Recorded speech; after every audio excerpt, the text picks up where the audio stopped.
Terima kasih saudara pengerusi, sahabat saya yang saya hormati, Ustaz Ridwan, Ustaz Wan Hassan, keseluruhan kepimpinan Parti Keadilan Rakyat dan PAS, tuan-tuan dan puan-puan yang saya hormati sekalian, Assalamualaikum warahmatullahi wabarakatuh. Salam reformasi.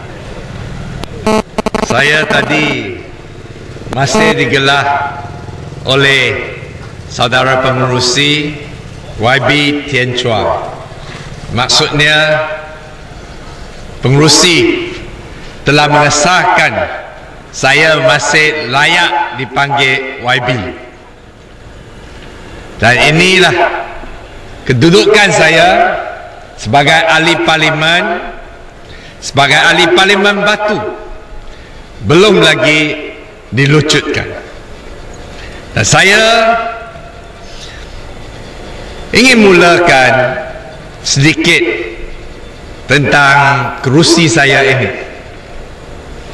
Baru-baru ini kita dengar ada banyak pembahasan sama ada saya sudah hilang kelayakan jadi ahli parlimen. Bagi saya ini sebenarnya bukan isu yang paling penting. Yang kita harus ingat apa yang telah berlaku sebelum penghukuman ini berlaku. Saya mau ingatkan saudara-saudari yang saya hormati sekalian, kes saya ini diakibatkan oleh perhimpunan bersih di mana saya pergi ke parlimen. Di sana semasa saya duduk dalam kereta mau masuk parlimen, waktu itu belum YB lagi, itu sebelum pilihan raya umum, saya ditahan, diheret keluar dari kereta, tangan, kaki, leher dipegang oleh pegawai polis.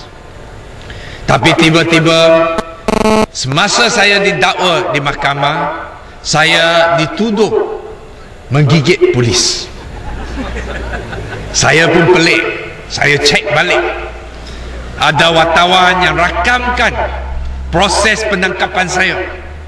Dalam kucak kaca itu saya dapati saya tak mungkin gigit kerana saya dipegang ketat oleh 7-8 orang. Dan saya dapati yang tuduh saya gigit dalam rakaman video hentak kepala saya dari depan. Saya pun tidak faham bagaimana saya dapat gigit, dan sebenarnya tempat yang saya gigit bukan telinga, bukan jari, tetapi di bawah bahu beliau. Tapi akhirnya magistrate telah mengatakan bahawa sungguh pun tidak ada rakaman, sungguh pun tidak ada saksi, tetapi akhirnya pegawai polis yang menyatakan ada gigitan, dan saya dihukum 6 bulan penjara dan didenda RM3,000. Kalau hukum ini dilaksanakan, memang saya akan hilang kelayakan. Saya rayu ke Mahkamah Tinggi, dan Mahkamah Tinggi hakim menyatakan bahawa tidak mau membazir wang, tidak mau mengadakan pilihan raya kecil kerana ini tidak menguntungkan kepentingan rakyat. Itulah sebab hukum saya diketepikan dan diturunkan dendanya sehingga RM2,000. Ini jelas hakim tulis dalam verdiknya bahawa pilihan raya kecil tidak perlu diadakan dan saya tidak hilang kelayakan. Tetapi kita ada undang-undang yang represif dalam perlembagaan Malaysia. Tapi ayatnya kadang-kala dengan bahasa Malaysianya kita boleh tafsir. Ini adalah masalah. Kerana dalam undang-undang menyatakan seseorang ahli parlimen akan hilang kelayakannya kalau hukuman tidak kurang daripada RM2,000. Yang tidak kurang itulah jadi masalah.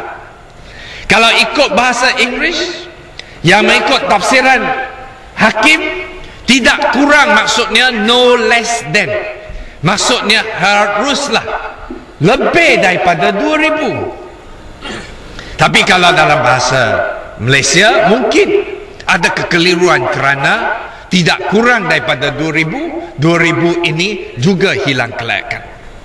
Tapi akhirnya mahkamah buat keputusan saya tidak hilang kelayakan.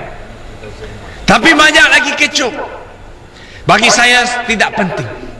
Kalau betul Barisan Nasional berani, letaklah calon, boleh kita kosongkan kerusi dan kita adakan pilihan raya. Saya tidak takut dan saya tidak anggap kerusi ini milik saya secara peribadi. Ini milik rakyat. Rakyat boleh tentukan semula.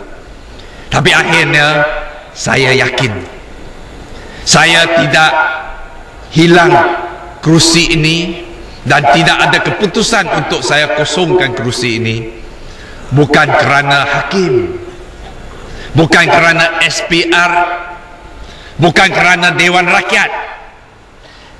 Akhirnya yang menentukan kerana kekuatan kita di kawasan kita.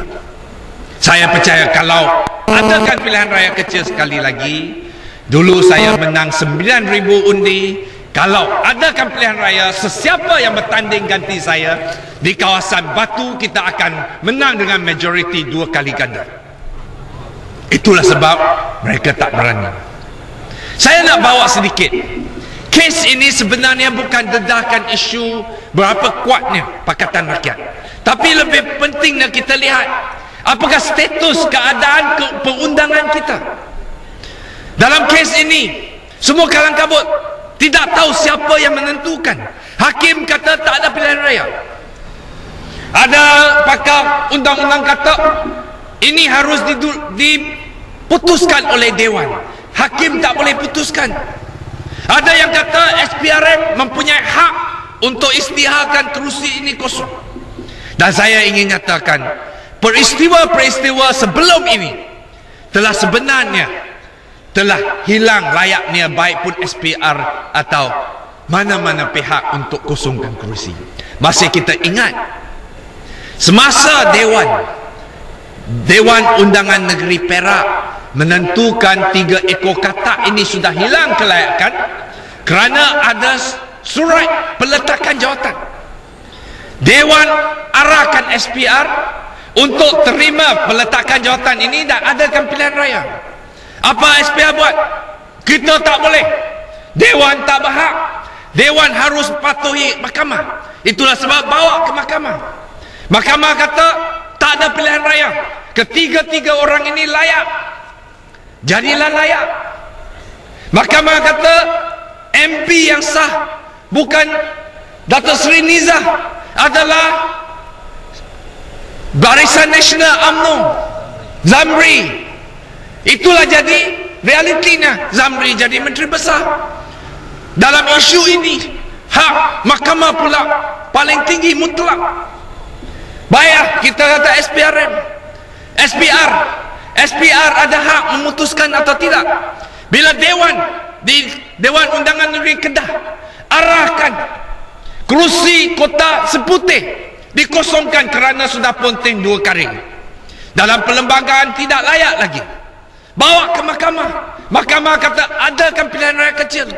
Jadi maksudnya Dewan dan mahkamah setuju adakan pilihan raya. SPR tak setuju, bawa ke mahkamah tinggi lagi, rayu tolak pilihan raya. Jadi siapa layak? Dewan ke, hakim ke, atau SPR? Tidak ada satu orang, tidak ada satu pihak sekarang di Malaysia ini boleh memegang undang-undang. Inilah status negara kita. Negara ini negara seolah-olah negara anarki. Bagi saya, itulah anggapan saya, ini tidak penting. Yang penting kita harus ingat tanggung